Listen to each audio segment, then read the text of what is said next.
রাজ্যে নারী নিরাপত্তা সহ একাধিক দাবিতে মালদা জেলা শাসকের দপ্তরে কংগ্রেসের বিক্ষোভ ঘিরে তুমুল হাঙ্গামা।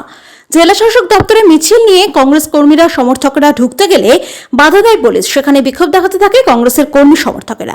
এরপর মালদা দক্ষিণের কংগ্রেসের সাংসদ ঈশাকান্ত চৌধুরী, আব্দুল হান্নান, ভূপেন্দ্রনাথ হালদার সহ কংগ্রেস নেতৃত্ব স্মারকলিপি প্রদান করেন। শহরে পোস্ট অফিস মোড়ে মঞ্চ বেঁধে বিক্ষোভ সভা করেন কংগ্রেস নেতৃত্ব।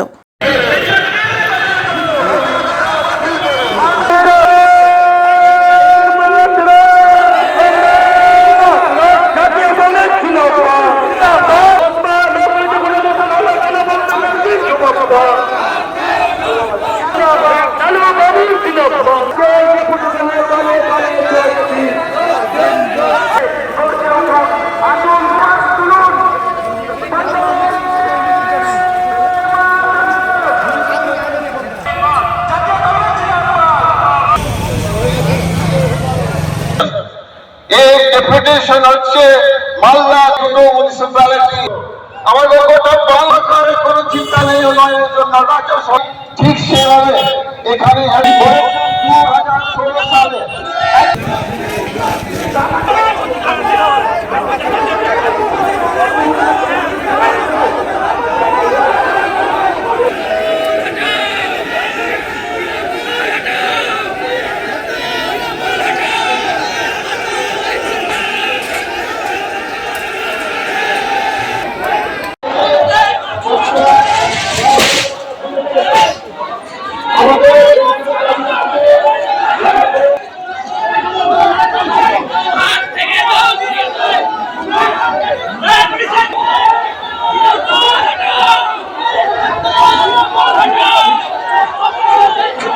দেখো, গোটা বাংলা আর স্পেশালি আমাদের মালদা জেলায় মানুষ চাকরি নিয়ে বঞ্চিত, উন্নয়ন নিয়ে বঞ্চিত, বিচার অবধি বঞ্চিত। যাবে কোথায়? এই পরিস্থিতি এত খারাপ।